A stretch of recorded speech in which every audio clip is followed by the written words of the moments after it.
Student, आज हम इस वीडियो में आपको पढ़ाने वाले हैं प्रतिरोधों का संयोजन। तो वैसे प्रतिरोध का संयोजन 3 होते हैं। एक श्रेणी क्रम संयोजन होता है, दूसरा समांतर क्रम संयोजन होता है, तीसरा इन दोनों का मिक्स होता है यानी मिक्स संयोजन होता है।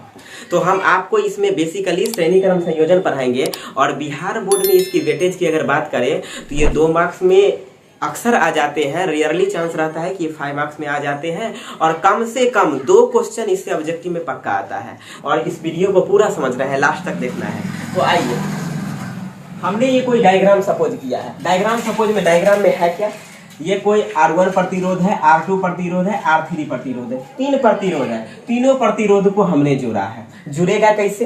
तो आप जानते हैं कि कोई भी करंट फ्लो होता है पॉजिटिव और नेगेटिव के थ्रू फ्लो होता है। तो सपोज इस मार्कर को आप रेजिस्टेंस सपोज कीजिए, जिसमें करना कुछ नहीं है, एक सिरा पर पॉजिटिव होगा, दूसरा सिरा पर नेगेटिव होगा। तो आइए हम जोड़ते हैं इसको कि सपोज कीजिए कि अगर R1 एक प्रतिरोध है, अगर यहाँ पे पॉजिटिव है तो इसके लास्ट सिरे पे नेगेटिव होगा। R2 का चूंकि शुरुआती है तो पॉजिटिव होगा, फिर लास्ट में नेगेटिव होगा। फिर तीसरा R3 का शुरुआती है तो पॉजिटिव होगा, लास्ट में नेगेटिव होगा। तो इस प्रकार से अरेंज हो चुका है। R1 प्रतिरोध का विभवांतर V1 है, R2 का विभवांतर V2 है एवं R3 का V3 है। तो ये कैलकुलेशन की अगर बात करें तो हम जानते हैं वी नो दैट, हम क्या जानते हैं ओम्स लॉ से। ओम्स लॉ क्या कहता है कि V इक्वल टू IR।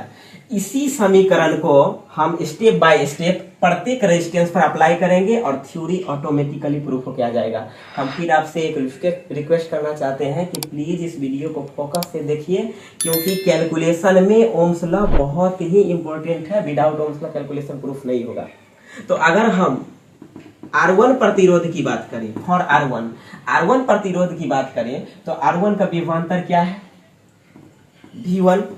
और धारा, चूंकि आपको गौर से इस बात को ध्यान रखना होगा, बहुत सारे स्टूडेंट को इसमें कंफ्यूजन होता है कि धारा किसमें सेम होता है, विभवांतर किसमें सेम होता है। तो आप यहाँ देखिए कि बैटरी से हम कुंजिका को दबाए, कुंजिका से दबाने के बाद धारा अप्लाई हुआ। ये धारा देखिए हर रेजिस्टेंस में एक सीरीज में जा रहा है, इसमें भी आई धारा जा रहा है, इसमें भी आई धारा जा रहा है, इसमें भी आई धारा जा रहा है और वापस से ये आई धारा ऑर्थेड हो रहा है यहाँ नेगेटिव पर, फिर से पॉजिटिव से धारा प्रवाहित होगा। मतलब इसमें धारा चेंज है। भले रेजिस्टेंस R1 R2 R3 है लेकिन धारा सेम है। लेकिन R1 के बीच उत्पन्न होने वाला विभवांतर V1 है, R2 के बीच उत्पन्न होने वाला विभवांतर V2 है, R3 के बीच उत्पन्न होने वाला विभवांतर V3 है। इसको तो यहाँ पर हम लिख सकते हैं R1 रेजिस्टेंस के लिए R1, क्योंकि धारा तो कॉमन है। R2 के लिए अगर बात करें तो V2 इक्वल टू IR2। इसी प्रकार R3 के लिए बात करें तो V3 इक्वल टू IR3। अब करना क्या है कि परिपथ में कुल विभवांतर, परिपथ में कुल विभवांतर कितना है, तो करेंगे कुछ नहीं, V नेट निकालना है हमें। तो V नेट इक्वल टू क्या कर लेंगे, सभी विभवांतर को जोड़ेंगे, V1 plus V2 plus V3। अब इसका जो वैल्यू है ये पुट करेंगे। V1 के जगह पर हम क्या लिख सकते हैं, IR1 प्लस I V2 है इसलिए R2 प्लस I V3 है इसलिए R3।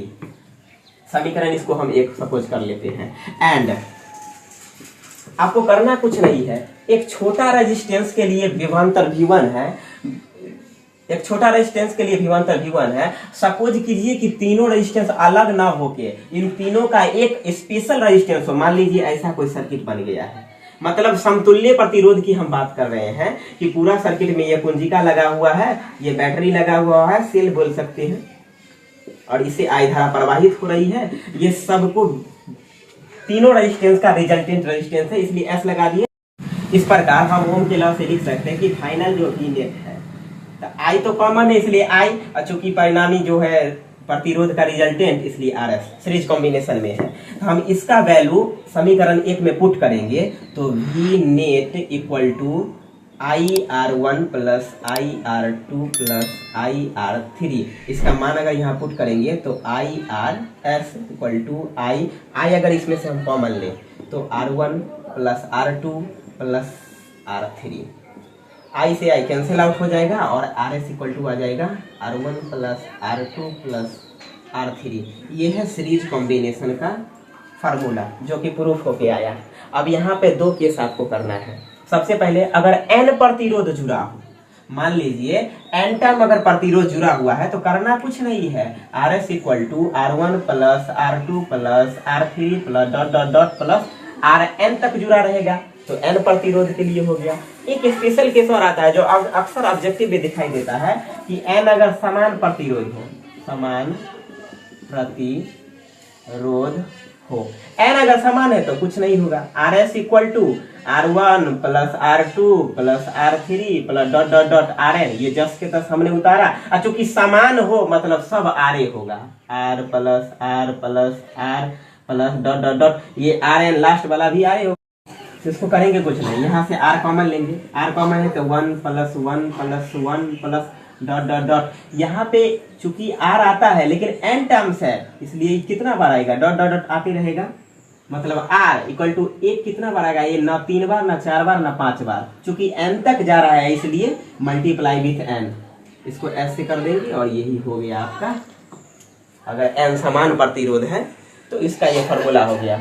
अभी तो अगर इस फॉर्मूले पर हम क्वेश्चन की बात करें तो मान लीजिए कि ये 3 प्रतिरोध है, डायग्राम में जुड़ा हुआ है और इस सभी का वैल्यू कुछ दिया हुआ है, मान लीजिए 2 ओम दिया हुआ है, सबका वैल्यू 2 ओम दिया हुआ है क्योंकि प्रतिरोध का यूनिट ओम होता है।